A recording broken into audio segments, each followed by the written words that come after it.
السلام علیکم ناظرین، صلیبیوں اور صہیونیوں نے دوسری جنگ عظیم اور نو آبادیاتی نظام کے خاتمے کے بعد بھی اپنی عالمی اجارہ داری قائم و دائم اور جاری و ساری رکھنے کے لیے ورلڈ بینک، IMF، اقوام متحدہ اور اس جیسے کئی ادارے بنائے، جن میں اس کے اپنے ذیلی ادارے بھی شامل ہیں۔ مغرب ان اداروں کو بالکل اسی طرح استعمال کرتا ہے جس طرح ہمارے ملک کی کرپٹ اور قاتل اشرافیہ پولیس اور دیگر اداروں کو اپنے مجرمانہ مفادات اور جرائم کو تحفظ دینے کے لیے استعمال کرتی ہے۔ مذکورہ عالمی اداروں کا کام بھی بین الاقوامی غنڈوں اور ان کے ظلم و جبر کو تحفظ دینا، ان کی رسی کو دراز کرنا اور مجرمانہ بقائے باہمی کو دوام بخشنا ہے۔ مثلا یہ بات کسی سے ڈھکی چھپی نہیں ہے کہ اقوام متحدہ کی سیکیورٹی کونسل کے 5 مستقل اراکین کی ویٹو پاور کا مقصد عالمی غنڈہ گردی کو تحفظ فراہم کرنا ہے۔ اگر اقوام متحدہ کا کوئی ذیلی ادارہ کسی طاقتور کے خلاف کوئی فیصلہ یا حکم جاری کر بھی دے تو ویٹو نامی کلہاڑے سے اس فیصلے کا سر تن سے جدا کر دیا جاتا ہے۔ فلسطین اور کشمیر اس خونی انجمن کی خون رستی زندہ مثالیں ہیں۔ دوستو، تاریخ میں پہلی بار 1 فروری 2022 کو ایمنسٹی انٹرنیشنل کی رپورٹ میں اسرائیل کو اپارٹھائڈ یعنی نسل پرست ریاست قرار دیا گیا۔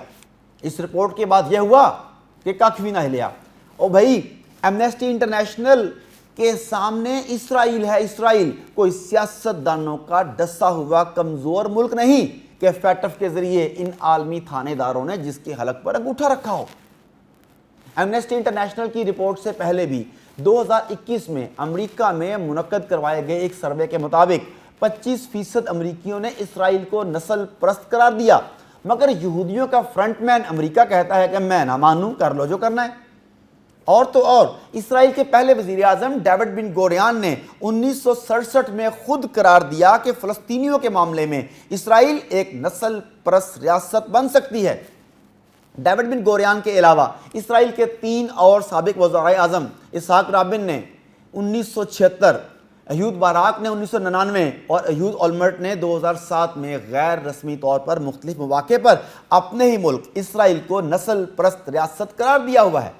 مطلب قاتل خود کہہ رہے ہیں کہ ہم قاتل ہیں، مگر عدالت کہہ رہی ہے کہ نہیں مہاراج، آپ قاتل نہیں، آپ کی مسلمان تھوڑی ہو، قاتل تو صرف مسلمان ہوتے ہیں، غیر مسلم تو معصوم ہوتے ہیں، لہٰذا آپ بھی معصوم ہیں۔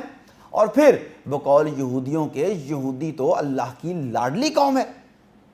6 دسمبر 1992 کو بابری مسجد شہید کرنے والے ہندو دہشت گردوں کو انڈیا کی بھگوا عدالت نے جب باعزت بری کیا تو ٹھیک اسی وقت وہ تمام دہشت گرد ٹی وی چینلوں کو وکٹری کا نشان دکھاتے ہوئے دانت نکال کر بتا رہے تھے کہ بابری مسجد کو ہم نے ڈھایا ہے، ہم نے گرایا ہے۔ اور ججز دل ہی دل میں ہنس کر کہہ رہے تھے، بابا تم کون سا مسلمان جات ہو، تم کون سا افضل گورو ہو جو ہم تمہیں سزا دیں۔ آپ کو یاد دلاتا چلوں، ایمنسٹی انٹرنیشنل کی فروری 2022 میں مرتب ہونے والی رپورٹ کو انسانی حقوق کے نام نہاد ٹھیکیداروں اسرائیل، امریکہ، برطانیہ، جرمنی اور دیگر حواریوں نے جھوٹا، یک طرفہ اور سامی مخالف قرار دے کر رد کرتے ہوئے اس پر پردہ ڈال دیا تھا۔ اس کے علاوہ UN Economic and Social Commission for West Asia, اس کی رپورٹ میں بھی اسرائیل کو نسل پرست ریاست ہونے کا مجرم قرار دیا گیا تھا، مگر اقوام متحدہ کے سیکرٹری جنرل کے دباؤ کی وجہ سے یہ رپورٹ باضابطہ طور پر کمیشن میں پیش ہی نہیں کرنے دی گئی۔ ناظرین، یہ تو ہوا غاصب ریاست اسرائیل کو تحفظ دیتا عالمی گنڈوں کی غنڈہ گردی کا ماضی بعید اور ماضی قریب کا فیڈ بیک۔ اب حال کی بات بھی ہو جائے۔ 8 جون 2022 کو 18 صفحات پر مشتمل اسرائیل کے خلاف ایک اور رپورٹ زیر گردش ہے۔ حسب معمول اس کا پاکستان اور انٹرنیشنل میڈیا میں کوئی نام و نشان دکھائی نہیں دے رہا۔ رپورٹ مرتب کرنے والے کمیشن نے شیڈیول کے مطابق اردن اور جنیوا کا دورہ کیا، جبکہ اس شیڈیول میں شامل اسرائیل نے اس کمیشن کو غزہ اور فلسطینی اتھارٹی کے زیر کنٹرول علاقوں میں جانے کی اجازت ہی نہیں دی۔ تفصیلات کے مطابق اقوام متحدہ کے ذیلی ادارے ہیومن رائٹس کمیشن نے مئی 2021 میں غزہ وار کے بعد کمیشن آف انکوائری COI تشکیل دیا، جس کا مقصد دونوں متحارب فریقوں کے بارے میں رپورٹ پیش کرنا تھا۔ کمیشن آف انکوائری کی رپورٹ کہتی ہے کہ اسرائیل نے فلسطینیوں کو جبراً بے دخل کیا اور کر رہا ہے، ان کو گھروں سے بے دخل کرنے کی دھمکیاں دیتا ہے اور ان کی املاک گراتا ہے۔